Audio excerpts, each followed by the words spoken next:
Hey. Hello. Hello, everyone. Yes. As you can see, folks, I'm in charge and not Jeremy. This is why it's not going to work very well, but there we go. So welcome to another animal rights show, and we're talking about vivisection today.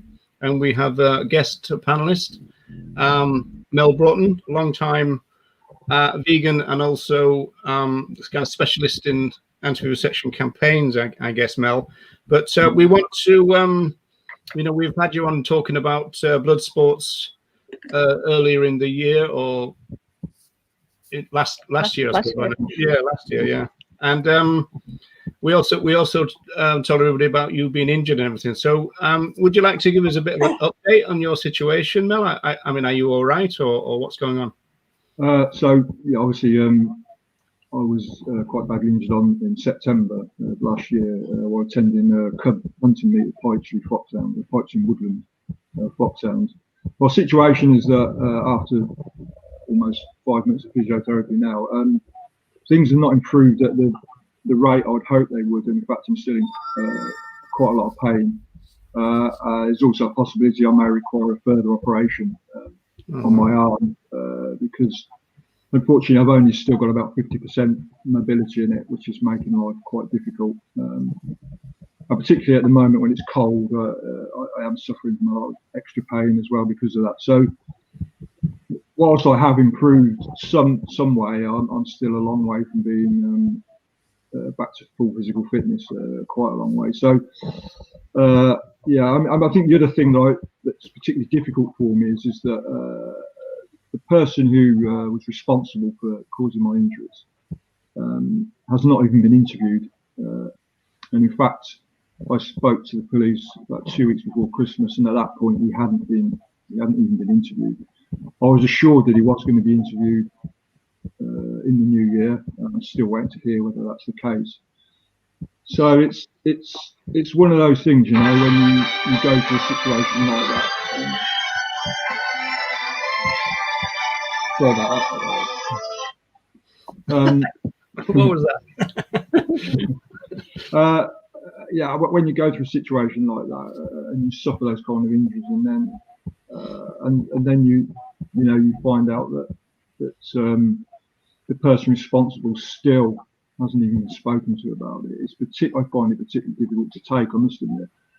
I have to be patient. The police did, when I spoke to them before Christmas, did assure me that things were going to happen. But 5 months down the line, I'm still in a situation where I just don't know, and I'm still suffering as a result of what happens to me, and in a very real way. And it's affecting my life every day. I used to do a physical job.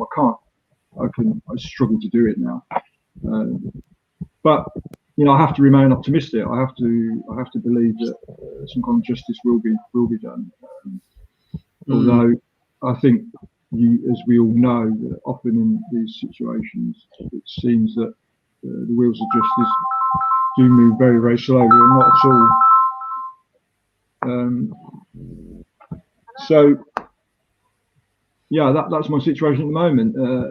Still, as I say, still doing the physiotherapy, still trying to sort of improve myself all the time. But obviously, I'll be brutally honest about it. I am struggling with it.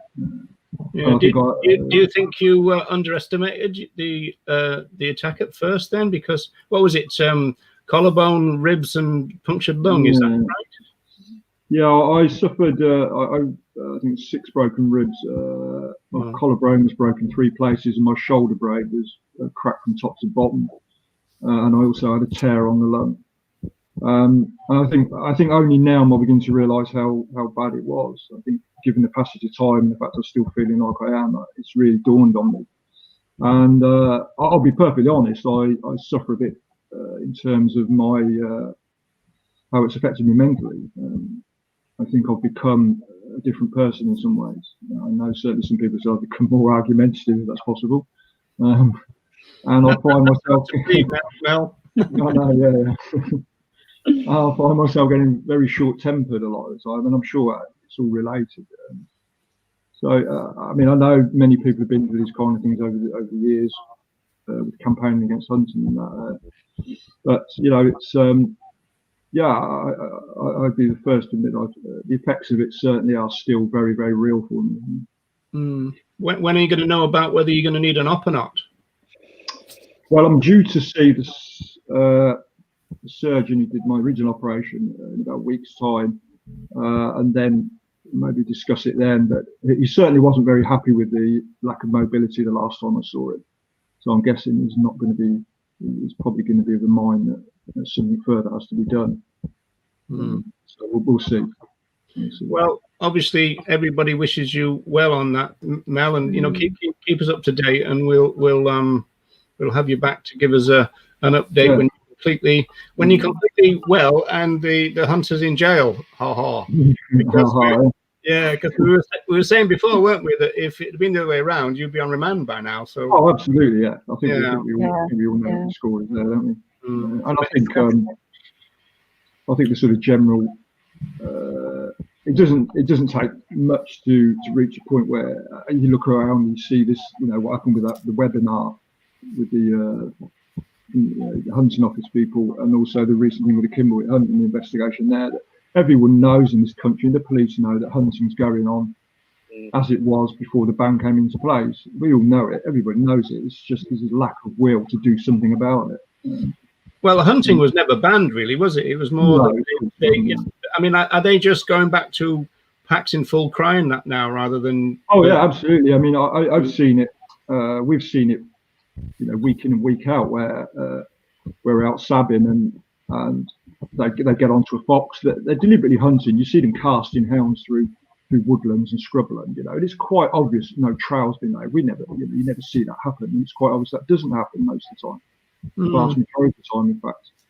And they just use that as an excuse when hounds pick up and they go into cry. We see the huntsman hunting them on, blowing the horn, hunting them on quite blatantly.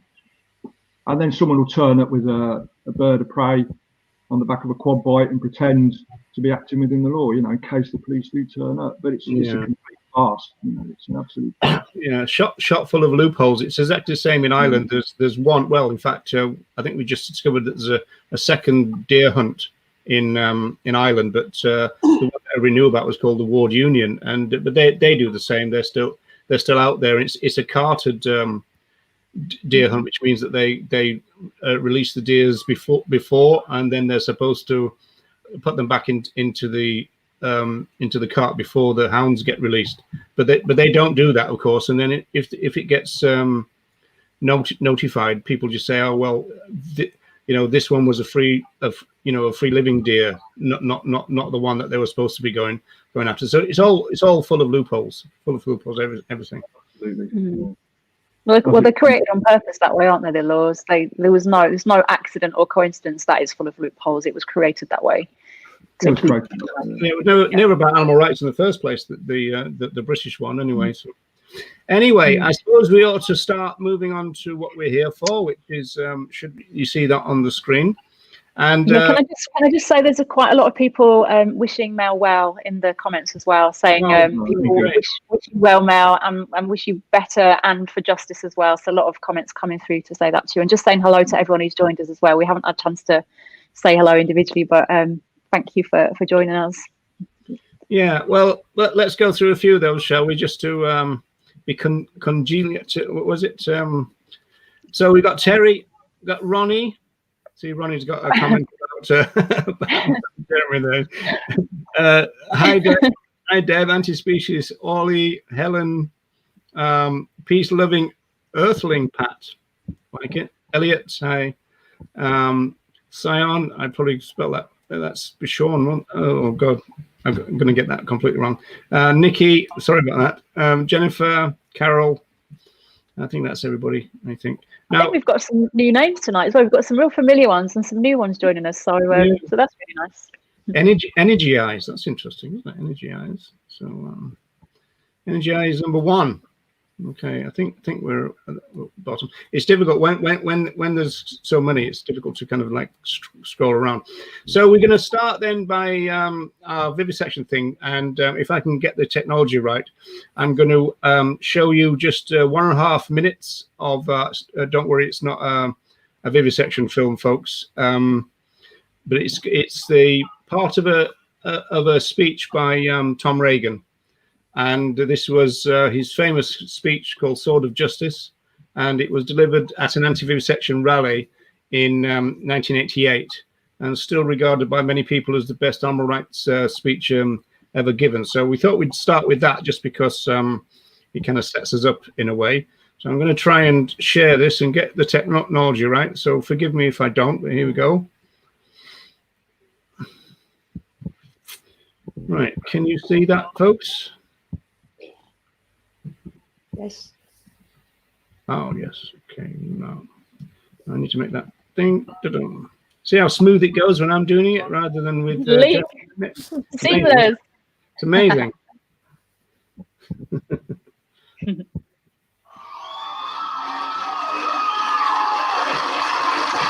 position we hold, the abolitionist position, often is said to be extreme, and those of us who hold it are said to be extremist. The outspoken suggestions are that extreme positions cannot be right and that extremists must be wrong. But I am an extremist. When it comes to rape, I'm against it all the time. I am an extremist when it comes to child abuse. I'm against it all the time. I am an extremist when it comes to sexual discrimination, racial discrimination. I am against it all the time. I am against the abuse of the elderly all the time. The plain fact is, moral truth often is extreme and must be, for when the injustice is absolute, then one must oppose it absolutely.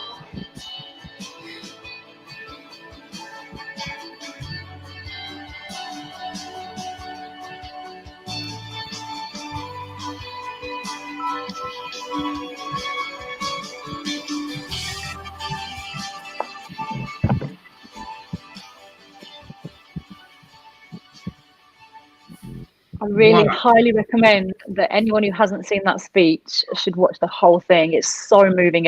I literally, it chokes me every time. It's brilliant. Yeah. He said he declare war on vivisection, and I think it's about 25 minutes long. I think you can find it on the Animal Rights Zone YouTube channel, because Tom Reagan actually gave the film to AR Zone and Carolyn Bailey, because I think there was a danger of it kind of like going into, kind of being lost in a way. But even so, it's still now a kind of bit of a rip from a VHS. So it's not great in terms of modern day kind of production standards, but it's still pretty good. Okay. So vivisection. There's an interesting generational thing here, Mel. Because when we came into the movement, vivisection was the main campaign going on, wasn't it? And now it seems to have been invisibilized a little bit. So you got any theories about why all that's going on? Why vivisection is not the central part of, or even a central part of the movement now? Yeah, I think about this a lot, and I think there are a few reasons, or two or three main reasons, why vivisection isn't the prominent issue in the movement that it was, that, like you said, when we first got involved in the early 80s. And I think certainly when I first got involved, there was a lot of information coming out of laboratories in this country and the USA. I mean, I was reading yesterday morning about something from the early 80s in the States. There's the SEMA laboratory where they were doing AIDS research on chimpanzees. And animal rights activists actually managed to get in there and film what was happening and remove documentation. And to read it, even as I read it yesterday, some sort of almost 4 decades later, almost moving to tears again, because it was about these infant chimpanzees who were being kept in an underground basement laboratory, no lights at all. They were kept in what were called isolates, which are basically these metal cages measured roughly about 40 inches in height, maybe 30 inches deep, I think they were. And these chimpanzees were kept in these for months and years on end in isolation, and repeatedly infected with AIDS, grew very sick, and basically died in front of each other very, very slowly. And I think one of the things that happened in the early 80s, again with exposation in this country as well, is that vivisection was pushed right out there. It was, I mean, it often made national news. I mean, certainly with some of the things that the Animal Liberation League did, people were seeing inside laboratories for the first time. And for the emergent animal rights movement, this became, you know, a hot button, a real hot button. And I think I certainly, although I'd already started hunt sabbing, for me, vivisection sort of hit me at a place that nothing else did. I suppose because from an animal rights perspective, and even just from an ethical perspective, the thought of animals being experimented on went to the very heart of why I believed in animal rights. So, and that's not to say I wasn't completely pulled by the meat industry and all the other animal abuse that goes on. I was, but there was something qualitatively different about experimenting on animals that I think captured a lot of us in those early days. Why it's not so big now, I think there are a couple of reasons for that, and I could be wrong here. This is just my perspective. And one of the things that happened, and you'll well know this, Roger, and Wendy as well, that, you know, during the 90s and as we got into the noughties, there were these very high-profile campaigns against vivisection. There was SHAC, there was the SNGP, Cambridge University, and latterly Speak as well at Oxford, that were right up there. They were grabbing the headlines. They were shutting vivisection breeders down. Laboratories were put under pressure, and victories were being had. And Shamrock Farm, I think, was one that all stuck out for me. You know, one of the largest primate breeders in Europe, down on the south coast, was shut down. And I think this inevitably attracted, as it was always going to, a kickback from the government, and particularly from the Blair government at the time, who decided that enough was enough and that this had to be put a stop to.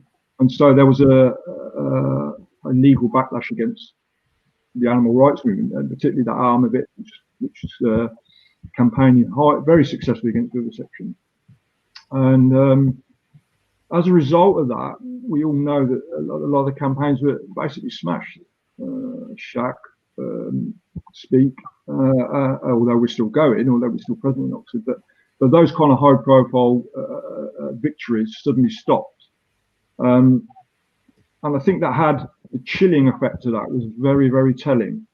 I certainly, in my position of being arrested and put on trial, and people I knew in SHAC as well, and looking at it, I could see that chilling effect taking hold of the movement, the whole movement, which I think it was designed to do. But I think moving on, the reason probably that vivisection has stayed out of the sort of contemporary movement, the vegan movement, or the animal liberation or the animal rights movement, whatever you call it, is one that vivisection now always was secretive, but there always was that element where people were accessing laboratories, raids were taking place, and people were getting jobs undercover and exposing it. That stopped. That all stopped. And because that stopped, laboratory animals suddenly became invisible, and they really did become invisible. I know by the time I came out of prison, I couldn't believe how far vivisection had fallen.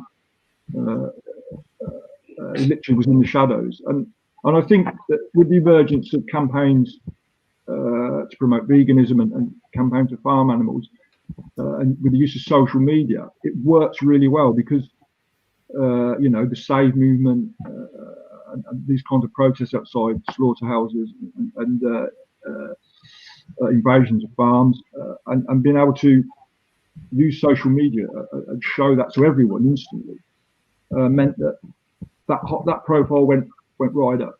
And that's not a bad thing, you know, don't get me wrong, that is a good thing. But for laboratory animals, that can't happen. They are hidden away. The security at laboratories now is incredible. Some of the protests have been on recently. There's a company called MBR Acres, which Roger will know as when it probably used to be called Interfauna, which is tucked away in the Cambridgeshire countryside, and it's one of, I think, only 2 remaining beagle breeders in the UK. You know, up until about 2 weeks ago, we were holding almost weekly protests outside again. But when you stand there now, I mean, it is like looking at a military base. I mean, seriously, you've never seen anything like it. Double fencing, razor wire, cameras everywhere, motion sensors. It's quite extraordinary now, the level of security that exists around the supplying of laboratory animals, and also the contract testing laboratories and universities that carry out the experiments. So I think in terms of a social media exposure of seeing these animals, that is not possible. It's just not possible. So we're relying on a completely different way of trying to make people aware. There's still quite a lot of footage, though, isn't there? So is that because it's a bit dated now? Do you think that's it's not used in the same way? Yeah, I mean, I think that is an issue for us, because we hear this all the time from. I do still have conversations or arguments with animal researchers at Oxford. In fact, I've had some quite lengthy ones quite recently. And the one thing they will always throw at us now is, well, your pictures are dated. You know, that they hark back to the 90s or the early 2000s, and that's true. That's true. That's an inevitable consequence of the things we've discussed. And so they kind of use that to say, well, you know, they're not relevant anymore. It doesn't happen anymore. Yeah, it doesn't happen anymore. Do you think that we really need the footage, though? I mean, we know that these individuals are imprisoned. We know that they are being tortured. We know that their rights are violated. So do we need footage to prove that? I mean, as a movement, I mean, why are we relying so much on having footage or having contemporary footage? Yeah, I understand what you're saying, and it perhaps shouldn't be that way, but I think unfortunately it is that way. Most of the rest of the movement still does rely on that quite heavily. But another point I would bring in here is, if you talk to the animal researchers themselves, or if you read their output, they don't use the same language anymore. You know, the word vivisection is never used anymore. I mean, vivisection literally means cutting up a living animal. Researchers never use that word anymore. It's now procedures. The whole language about animal experimentation from the side of the researchers is completely different now. If you listen to them, you would have very little idea about what they actually do. The language is so neutral now. It's so changed that you can have. I've had long conversations with animal researchers, and you literally would struggle to understand what they do. They become so efficient in the way that the language they use about animal research. And I think that's happened as well with the public. I mean, you know, I don't know about anybody else, but you know, a couple of decades ago or more, animal research was talked about a lot. And if the subject came up on the news or on TV, you would have an animal researcher, but you would always have someone, at least someone from the opposing point of view, even if it was an animal rights activist like myself, or hopefully also someone from, you know, safer medicines or one of the scientific anti-vivisectionism. But at least there would be some debate. As far as I can see, that doesn't happen anymore. There is no critical opinion. There is no critical voice anymore. Now you can be a conspiracy theorist, or you can be paranoid about this, but I think there's no doubt about it that after that hiatus in the early 2000s, and then they kind of clamped down, everything shifted. It wasn't just the fact that the campaigns were shut down. The way this issue was presented in the media totally changed. You know, it really changed.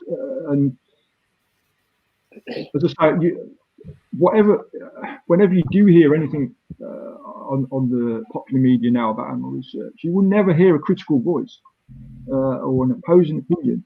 You almost exclusively get only one side, and that will be the view of the researcher or the industry.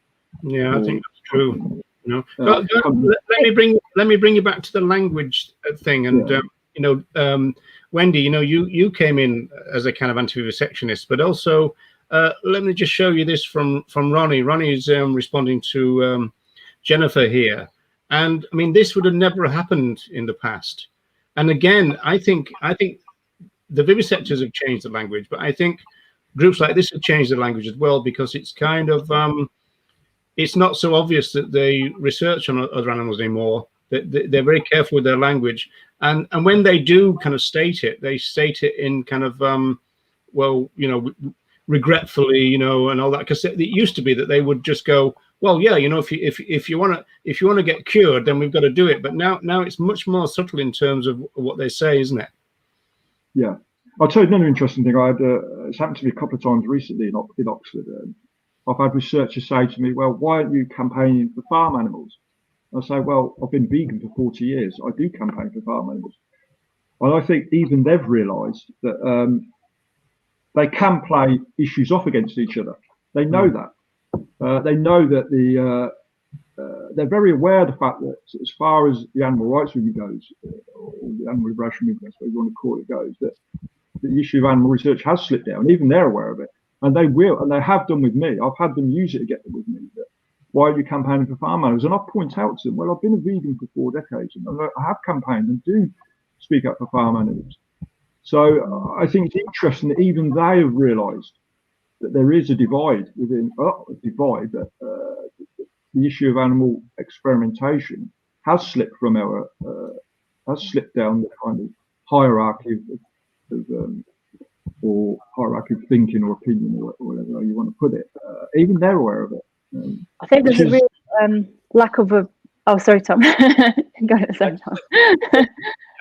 Following on from what you were saying, Mel, about Shaq and your involvement, Terry in the comments has said, you know, bring back Shaq or something like Shaq. And there is, for viewers of the show, listeners of the show, there is a documentary on Netflix called The Animal People, which gives a great oversight. It's predominantly focused on the American activists and the litigation battle and the complexities and around their strategy for the campaign. But it gives a really good insight into the Shaq campaign and how the activists, how it came about and what happened in the end.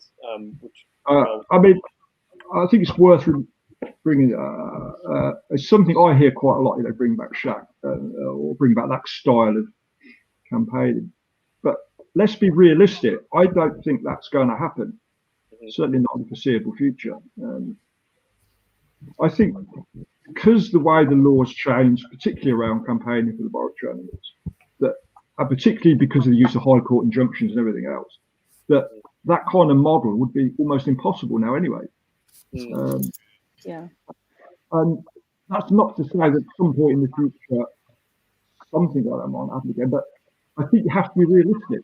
At the moment, it's not a realistic possibility. If for no other reason, the laws are so tight now. It is so difficult. And I mean, you know, we in Oxford, we're bound by a high court injunction. It means we can only be outside the lab for 4 hours a week on a Thursday afternoon between 1 p.m. and 5 p.m. And the cameras are pointed at us all the time. And there are a whole string of other things that we can't do there. And if you do, then, you know, we can be arrested and we can take them back to court and everything else. And I think, you know, that's one of the other problems we've got here is that chilling effect, that kind of use or misuse of the law and the civil law as well, meant that to try and recreate something that happened 20 years ago, I think just from a practical point of view, is impossible at the moment. And so you have to become a bit more inventive about how you do these things, you know. But I do think that a lot of people I speak to in the movement often say the same thing. We need to go back to the old days. We need to go back to the old days. And I keep saying, but how are you going to go back to the old days? How are you going to do that?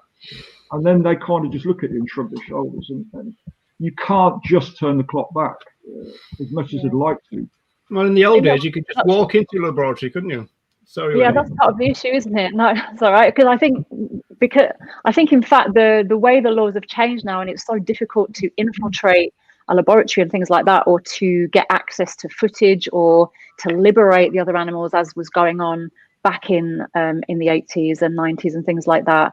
The fact that there's so many tougher sentences now for activists who do get caught, and there's so many different injunctions. I think that's testament in a way to how effective the activists were at doing what they were doing. That's one thing. I think that wouldn't have happened if those those laboratories and organizations and the industry wasn't so threatened. So I think it's testament to the courage and the bravery and the huge impact that people like Mel, ALF and SHAC and all these bodies had. So that's one thing. And another thing is that I think that has led to this real shift, like Mel was just saying, in the movement, in that now we have a whole movement who is not really aware of the issues of vivisection, like we have, and someone brought it up already, I think it was Ronnie. People are raising money for charities who are heavily investing in other animal experimentation.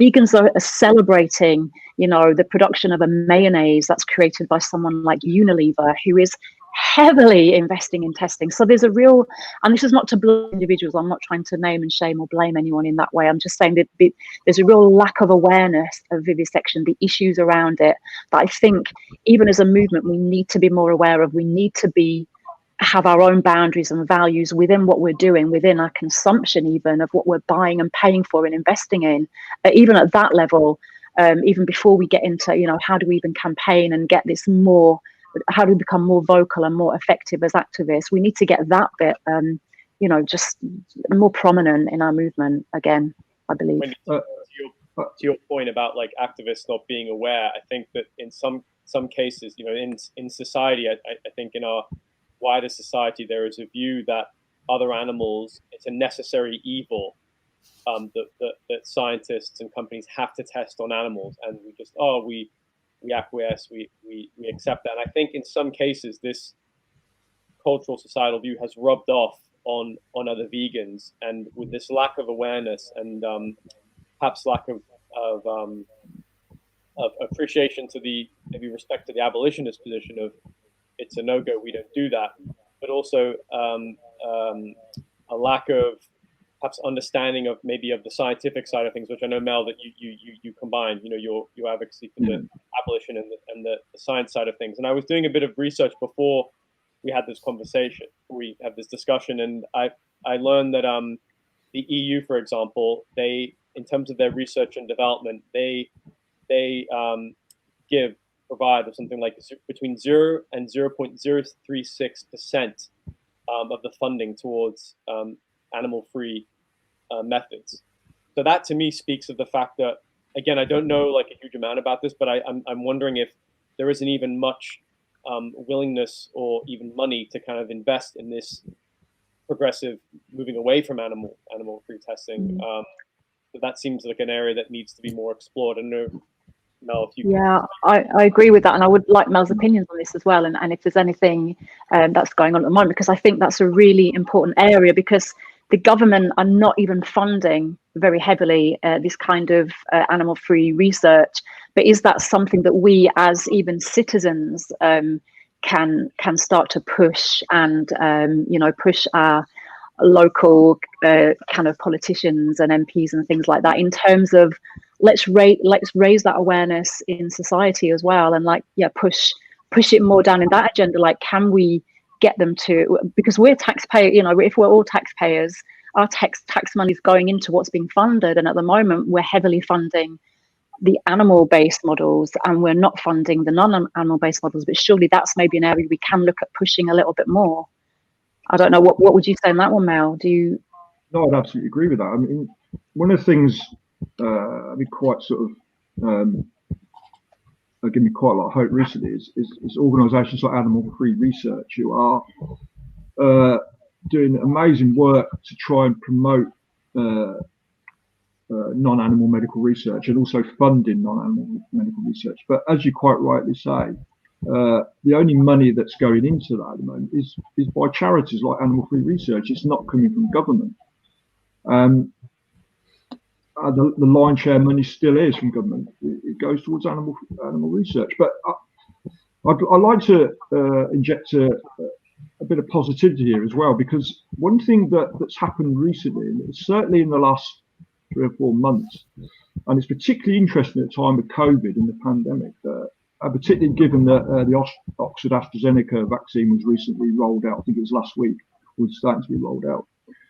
That the amount of support we're receiving at Oxford, outside the Oxford Animal Research Centre has grown. I mean, we've had a real spike in support. The amount of people that are coming by, papping their hooters, people stop in, say, well done, and everything. I've been amazed. I expected the opposite. I expected to have a hard time over the last few months. But in fact, the opposite's happened. And I'm not totally sure why, because I still can't quite work out what it's happened, because I really did think we're going to be in for a hard time here down there.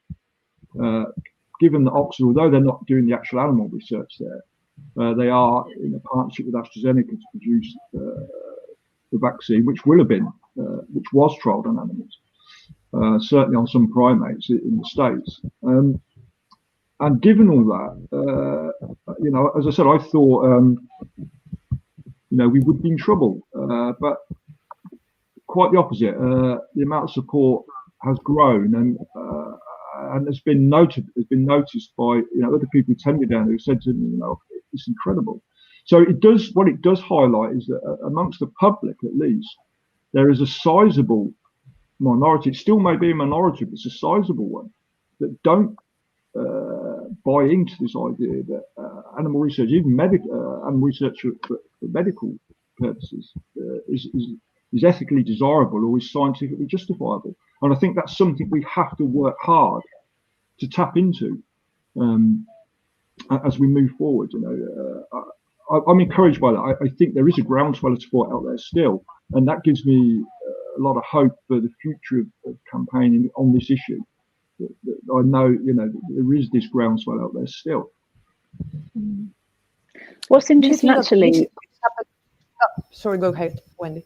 No, it's all right, Nella, you go. I just wanted to ask Mel, do you think that maybe this support, happened because suddenly, due to COVID, laboratory animals became more visible, in the sense that someone would watch the news about COVID and the vaccine, and they would hear that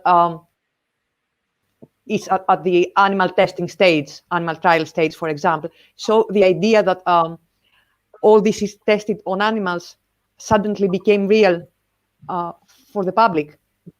Because if this is the case, then talking about it has some real value if people need to be reminded of that reality. I think that's probably true, yeah. It maybe has gone some way to reminding people that animals are still being experimented on. And also, I think there was, certainly in the early stages of the COVID research, there was talk of researchers bypassing some of the animal trials and actually moving quicker. And people suddenly thought, well, maybe we don't need to experiment on animals. Maybe the technological advances that are happening at a pace are where we should be investing. And I think that's something that, again, as far as campaigning goes, we have to get the people that make these decisions to understand that. And I think there always was a deep conservatism amongst the animal research community. We've seen it a lot in Oxford, that there is an attitude where we've always done it this way and you're not going to tell us otherwise. I had a conversation quite recently with a researcher in Oxford, and I was talking about non-animal research, and he said, well, it's never happened at Oxford. And I pointed out, well, in fact, it did last year. And in fact, it was funded by animal-free research, and it was into diabetes, where they use modified human pancreatic cells. And this guy had no idea. It was done at his own university laboratory, but he had no idea. He's so wedded to using animals. And he looked at me, and I said, well, yeah, check it up, check it out. It was done at this university.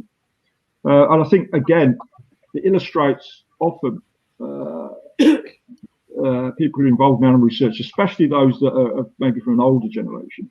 There's a very, very conservative attitude with these people. You cannot tell me what to do. I am a scientist. I've always used animals. I always will use animals. I don't care what you say. That's difficult to deal with, and it's something that does exist, certainly within academia. It's very sort of prevalent still. And that's hard to, that's a hard one to get over. But I think with the younger medical students, certainly at Oxford, let's go to the medical training school, which is right next door to where we have the protest. They're the vivisectors of the future, and they're the ones we do focus on. we make sure that we talk to them about non-animal research, and we have had some success with some of them. It's laborious, it's not exciting, it requires, we turn up every week, we stand there, it's not glamorous at all, but I think it's an important thing that we have to do to try and instill in the future researchers, because let's be honest, science is not going to stop. Research is always going to happen. It just we have to convince them, and we have to show that it doesn't have to be dependent on torturing animals, which it doesn't. And we make a big point now, and I always do now, say, look, I'm not against research. I'm not. You know, even if you're vegan, it doesn't mean to say you're not going to get ill in your life. You may well need medication. And it, certainly there's no reason at all for not being honest about this and saying that, you know, you're pro-research, but the kind of research that's been done on animals is not relevant. It's not scientifically justified anymore in the 21st century. It's the same as the vegan argument. The idea that we are opposed to all research has never been the case, in the same way as vegans are not opposed to food. It's just, you know, but I mean, this kind of issue, going back to the quickness of the of bringing through the COVID vaccine, that's interesting to me on lots of levels. I mean, first of all, it's kind of one time when the vivisectors have actually collaborated rather in competition with each other, which should be a lesson to them if they really care about humanity and they want to do something. And maybe they should get together and share their data, that kind of issue. But it could also be, at the end of it, we need to find out to what extent other animals are being used in COVID research. It could be, at the end of it, an argument against the animal research, as Mel was alluding to, that we could skip that bit, go from computer modeling and everything, then to the human trials, because we all know that you don't really get data until you move it into humans. That's always been the case, and they know that. The problem is that the vivisection part is a legal mechanism to get it into humans. It kind of covers their back if something goes wrong, and so that's the other potential downside to this. I think if something goes wrong and there's a bit of a kind of medical disaster caused by any of these vaccines, they'll claim that it's because they didn't do enough animal experiments. And so that's what happened with thalidomide, for example. And so it could go both ways. I think it could be really good for anti-vivisection, or it could be, oh, we need more animal tests. You know. Yeah, they want to avoid. I know I have a family member who used to work for a pharmaceutical company, and they explained to me that there's so much invested in these medicines and vaccines, and that they have to try and make them as safe as possible. And that means going through all these hoops. And you're right, Roger, as you said, that it's a legal obligation to test on animals, to cover that legal grounding. How we change, I don't know how much in, obviously the law and these companies are kind of in cahoots. I don't know what interests, like who influences the other, because obviously you've got the breeding of these animals is become so systemic, and all the other equipment that comes with them, the cages and everything else. Big business, yeah. Big business, yeah. And it's like a well-oiled machine, isn't it? It's a well-oiled machine. Everything's done this way because we've always done it that way. Everything's ingrained, conditioned. The medical students that come through their training are conditioned. That's the way it's done. They have to look to authority, and they're told how it's done. It's difficult for them to speak out. And we saw in Test Subjects, actually, Alex Lockwood's short film about 3 women who did speak out against the way their training went, and they moved away from their kind of more established training and spoke out about it. And that's in Alex Lockwood's short kind of 15-minute film. That was really interesting. But I think it's very difficult for them to do that. It's such an established, ingrained institution. So it's not just about whether it's cheaper. It's not just profit. I think it's everything. It's a big enmeshed monster that is so difficult. And that's, I think, why the movement doesn't deal with it.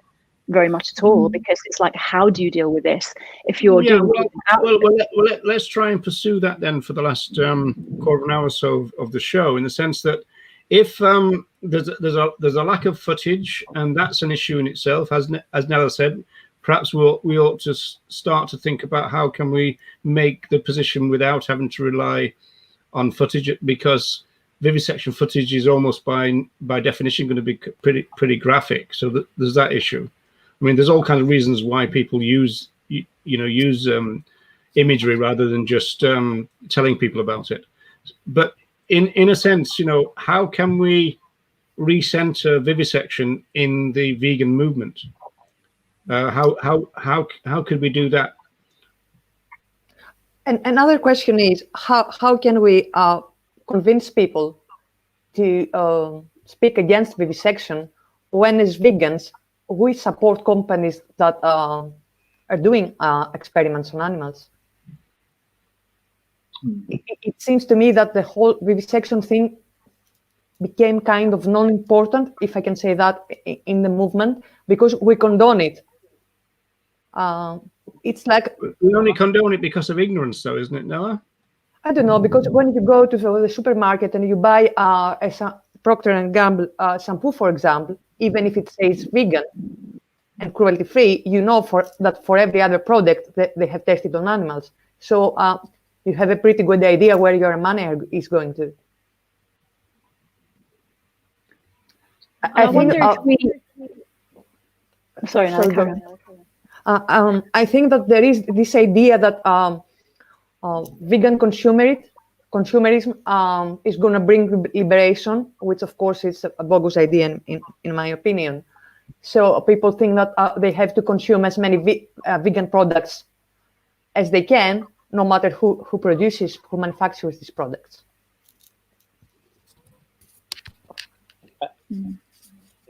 Yeah, you're right. I mean, it is endemic, and I know that in the comments, I think it's Veg Met Cod Pod, said that many luxury brands are notorious for testing on animals. So yeah, Nell, you're right. It's like Procter and Gamble, lots of makeup cosmetic companies as well. Yeah, I think we were talking about how you get this issue back. Get the profile back.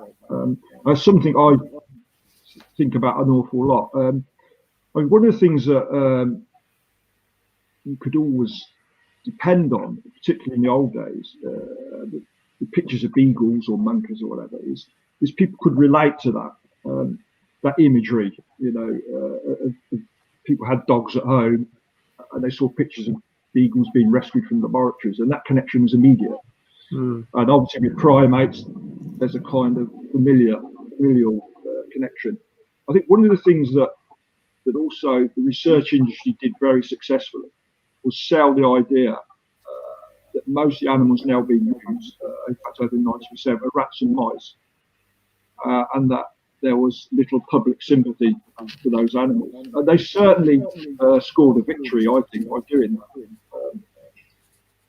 They kind of severed that emotional connection that people had with dogs or monkeys or even rabbits and that.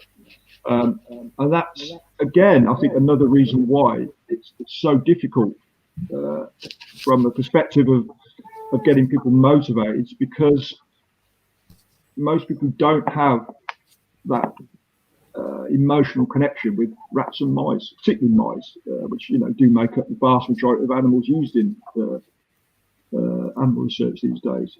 But that's going to make our job harder, then, isn't it, Mel? It does make our job harder. It makes our job.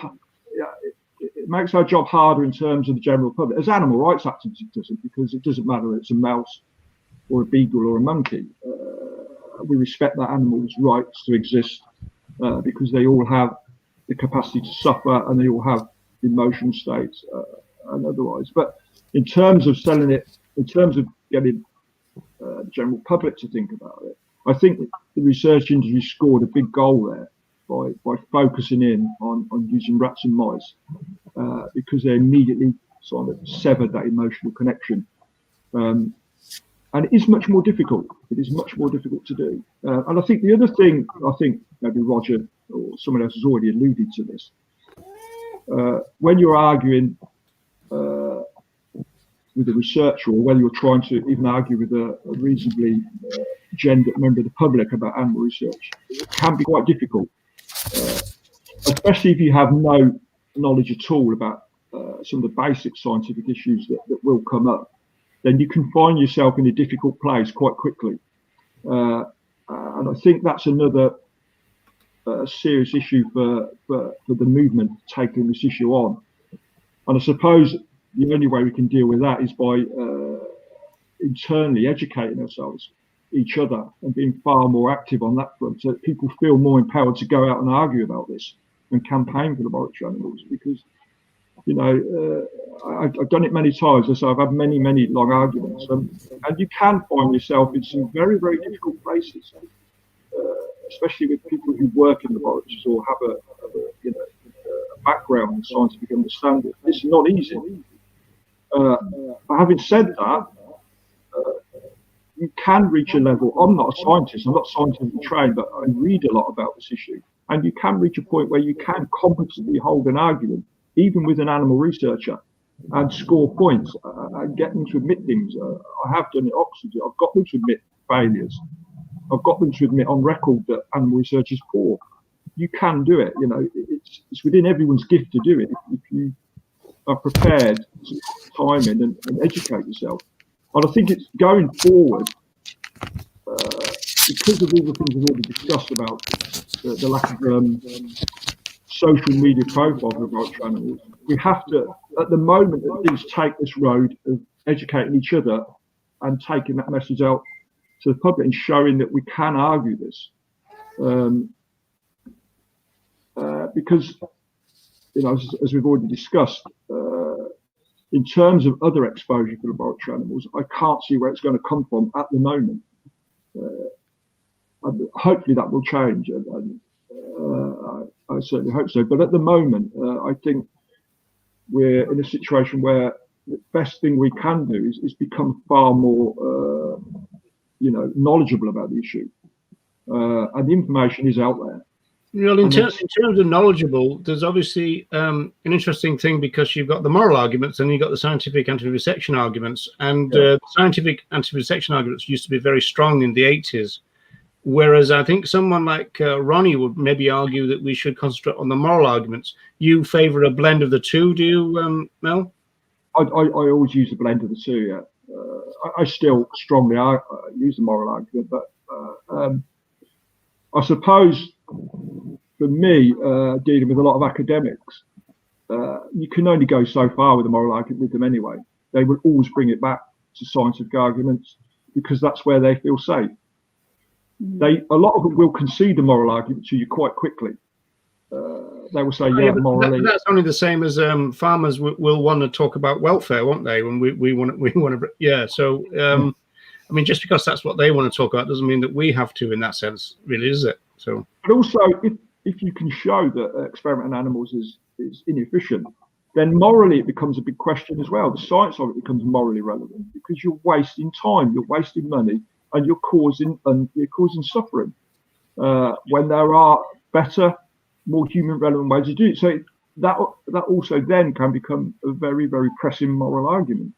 Would you say that touches on creating more human suffering in that sense? If the science is misleading and well, yeah, exactly so. And these things are tied up. If the animal research community, and certainly those that are completely wedded to animal experiments, are ignoring technologies that are every bit as good as animal research already, are improving on it, then I think they stand accused of being morally in the wrong. Not just for the animal suffering, but for the suffering they're probably causing in terms of not using the best technologies available. And that may seem difficult for some people, but I think it's an important point. The morals do extend beyond just causing animal suffering. What about about Ronnie's point here, everyone, in the sense that I wonder whether this is related to the likes of AV, for example. You know, this kind of idea that a lot of animal advocates nowadays think you've got to have some kind of script in your head.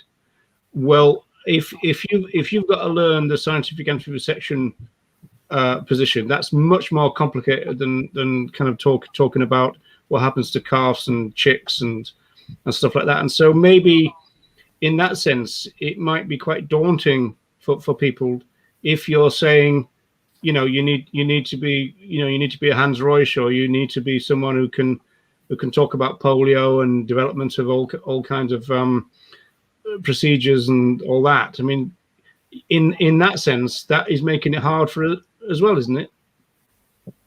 It does make it. I mean, as I said earlier, I'm not scientifically trained, but I've educated myself to a level where I can hold my own, and I think we're all capable of that.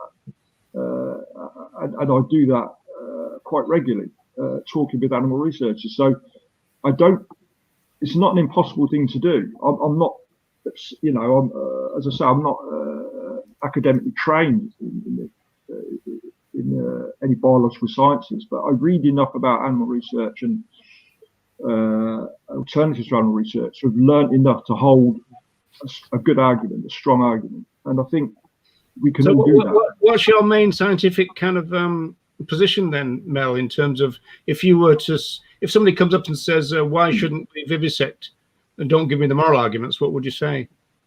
What? Say that again. If they say, why shouldn't we vivisect on other animals, but I don't want to hear the moral argument, so what do you say on the scientific angle of it? Well, from the scientific argument, what I would accepting the moral argument already is that the human relevant technologies that are available already are good. In fact, they're already on a level with animal research and improving on it. So everything, it's not just computer modelings or cell lines, microfluid chips and other technologies that are already being used. And because one of the big arguments that vivisector will always throw, or an animal researcher will always throw back at you, is that you can't have computers and are not a whole biological living system, which they're not. And it's something they always fall back on, that you can't do research without a whole biological living system, whether that be a rat or a mouse. Well, that's the wrong system for a start. But what I would argue is that no one technology will replace animals. But we now have a raft of technologies that, if they're used in a holistic way, in a joined up way, and they're improving all the time, they can be used in exactly that way. And in fact, that's happening more and more with stuff like microfluid chip technology, where they're creating human livers, kidneys, heart, and using those systems in a joined up way, they are creating something close to a whole living system. So, and also, I think it's really important that when they use this argument about using a whole biological living system, a mouse is a whole biological system, a rat is, a monkey is, but it's not a human being. And we know from statistics that something like 96% of drug trials fail. But the past animal trials, they say we'd be better off just tossing a coin, because that's right. Yeah.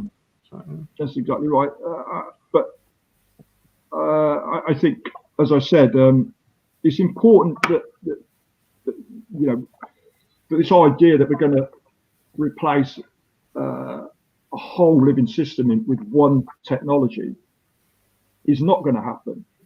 But the number of technologies that are advancing, used in the right way and joined up way, are every bit as good as animal research, and are improving on it. So there's every reason. What about the funding? Is it being well funded now? Is it still a struggle? It's still a struggle. I mean, as I said earlier, if you look at the amount of money that's, especially from government, that's put into non-animal research, it's tiny. In Europe, it's about 0.036% from the government across Europe. It's a tiny percentage of what's given by the government. And as Mel said earlier, it's mostly charitable funding, but that's really struggling, especially at the moment during the current climate. So it's really, so this needs to be a real push for funding. I think because in order to make changes, there needs to be supportive infrastructure, funding, training for medical students that involve non-animal models. But until the funding's there, that can't happen. So it's kind of stuck in this between a rock and a hard place with all this stuff, I think. There is a lot of praise in the chat for Animal Free Research UK, who I'm sure most of us will be familiar with them, but they, on their website, they list the projects that they're funding for animal free, which are animal free, and they talk about some of the successes as well. So it can be a useful resource point for activists wanting to learn, give examples of these things. And also, I just want to say to Roger's earlier point about moving away, now's the kind of time to move away from animal testing, given what we're facing with COVID and the urgency. Animal Free Research UK, they wrote like this open letter, which was published in a lot of newspapers in the UK, basically citing what you said, Roger, about this is the time to kind of move away, dear NPs, dear scientists, and so forth. So there is like, they're putting this pressure, and they're a part of this new group called the Alliance for Human Relevant Science, which numerous groups, including Animal Free Research UK, have kind of formed a part of, and they've formed this cross-party kind of group with Conservatives and Labour, and the idea is to kind of, I guess, put pressure on politicians to try and move away from using animals and to kind of educate and stuff. It's very early days. I don't know how successful it will be, but something to be hopeful for, perhaps. Yeah. Animal Testing UK, that used to be the Hadwin Trust, and I believe the Lord Dowding Trust is still going, or the fund. It used to be called the Lord Dowding Fund. I think it's just called something like that. But I presume they're getting together for that. We're a bit over time, folks, but I wonder whether we could address this one issue that I put up before from Tim, and this is actually something that Francione comes up with this, which is the second chapter in that is called Vivisection, a Trickier Issue, and it's because it's kind of, everything else can be talked about in terms of it being frivolous. It can be about taste. It can be about convenience, those kind of things. So it's just a question of finding a vegan alternative. Whereas, the vivisections have got the kind of the heartstrings. I mean, I used to remember the times when they used to roll out, kids who are dying with cancer and stuff, and say they want to stop. They want to kill this lad, type of thing. So yeah. I think there's something in that as well. I think they're very disingenuous with how they put forward the efficiency of animal model experiments. Though I don't think they kind of play down the harms that are done even in humans because of the use of vivisection. They play down the harms and they overplay the benefits, I think. And actually, Tom Reagan wrote a really great piece on criminalizing vivisection, which you can find online, and he covers this in some detail, and that was really interesting. And I think, and he goes into that side of things a lot, how the benefits are very much overplayed and the harms are underplayed. So even the vivisection industry itself is not being genuine and truthful, and so it's giving a really fake kind of a choice between it's your child dies or the mouse dies, and it's not like that. It's much more complex. And actually,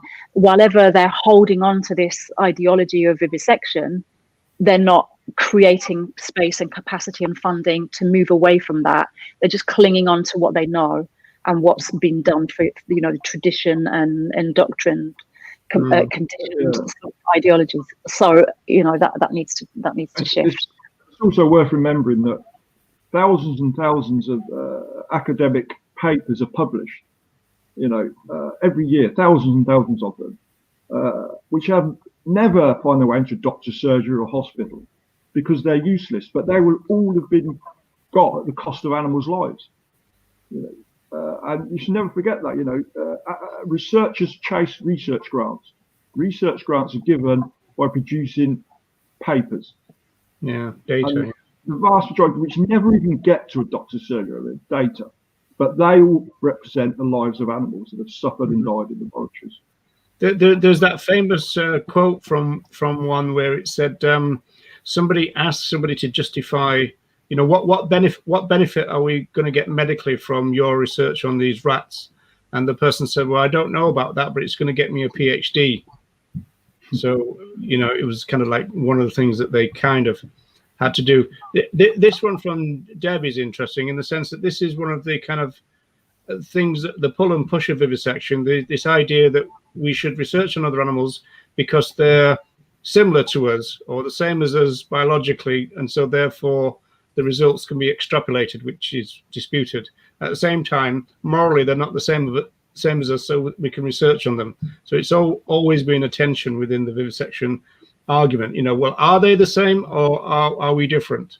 If we're different, then you're not going to get any data. If we're the same, that means that we've got a similar moral standing. So that's the way it works. And actually, Ronnie, oh, sorry, Tom. I just wanted to come back to Ronnie's point there, just because I really want to reiterate this. I think it's really important that Ronnie says, could it be said, it's that 706 one, Roger, could it be said that there is a sense in which arguing against animal experiments purely on the grounds that they aren't scientifically relevant to humans is implying that they'd be acceptable if they won? I think that as animal rights activists, we have to remember that. We have to remember that even if every experiment were 100% successful when it was extrapolated into humans, it's still morally and ethically wrong. We have to remember that even when we're going down the scientific, if we go down the scientific argument, that is the foundation and fundamental of an animal rights stance. No, absolutely. And as I said, I always use the dual argument anyway. The moral and ethical viewpoint is still fundamentally important to this. So absolutely, yeah. Right. Well, we're kind of out of time. Tom, you were about to say something, were you, before we go? And maybe Nella might have a closing thought too. Yeah, I was just going to say that with if when we move to animal-free testing, it's going to happen at some point. There would be I'm Tom the optimist, folks. there would be I guess these companies or medical charities, institutions would need to test on human beings, and I'm wondering if more humans would need to be tested on or less, and how does that work in terms of the consent, and are there people willing to do that? I mean, I imagine with COVID there probably would be people willing to put themselves forward, and perhaps the legal hoops would make that more difficult. I don't know if Mel, if you have any thoughts on that. I mean, people already are doing that, yeah, quite rightly say, and have been doing for some time. I would see that becoming less as the technologies move on. I would see that becoming less. But as I said, that always has been happening, and in a real sense, we're all test subjects anyway. In many respects, that's already the case. Yeah, so, I mean, we know that we don't really know anything about a compound until it's in humans. It's also been in humans for quite a long time. It's always been in a whole variety of humans, because something that might be useful for young people might be toxic for old people. So it's a complicated thing. There's no easy way out of that, and in some senses, it's a risk, in the sense that any new product that you take, you're risking having contraindications and side effects, because they just don't know at that stage. If it's new, they won't know until it's been in humans quite a few years, and even then, I mean, I think we'd think like thalidomide, it took years and years and years before people realized what was the problem, you know. Nella, do you want to say goodbye to everyone and stuff while I get my ending sorted out, if I can? I'll say goodbye. Before I say goodbye, what I was thinking is that probably we need to talk more about testing on other animals, and at least as often as we talk about other animals in farms, percentage of the public are not aware that tests still exist, even for cosmetics and cleaning products, and they're genuinely appalled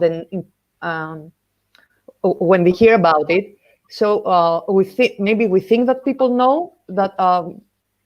The reality is that many don't, and my personal opinion is that we should include vivisection in our outreach events. Yeah, well, we did talk about that, didn't we? Because some cubes and some earthlings, they do have some screens with vivisection on, but I don't know how widespread that is. But that would be one way of bringing it back, wouldn't it, if we were to do that? Yes, we did it here. At least one screen was dedicated to vivisection in all outreach events. Yeah, and but that's why that people really don't know what's happening. Yeah, but I mean, going back to what Mel said at the beginning, does that mean you were showing old footage, and did you get any reaction to that? No, I didn't speak to any researchers or scientists, of course, but the general public are so shocked by what they see, especially when they realize that it's not only about medication, it's also about other products. Okay. Well, I mean, that's an interesting one in the sense that probably the public are so unused to having vivisection imagery, whereas, I mean, you used to have fly posters and all the rest of it, but they don't see that much, I don't suppose, anymore. You know, you see the Go Vegan World stuff, but you wouldn't see an anti-vivisection picture. I mean, I don't even know if they'd allow that anymore either, because of the shock of it, probably. But there you go. Okay, folks, thank you. There's been some good chat in the comments as far as I can gather. And thanks very much to you, Mel, for coming on once more. And obviously, we all wish you well with your you know, your health situation. As I said, you know, do keep us updated on that, and we wish you all the best. So I'm going to try and get my technology sorted out, which is easier said than done for me, as everybody knows. So and we're going to say goodbye, folks. So thanks for watching. Yeah, thanks everyone, and do continue the chat in the conversation in the chat if you want to, because it's really interesting to read that. Sorry we didn't get to everyone's comments. It was such a busy little chat. Indeed. Bye everyone. Bye, everyone.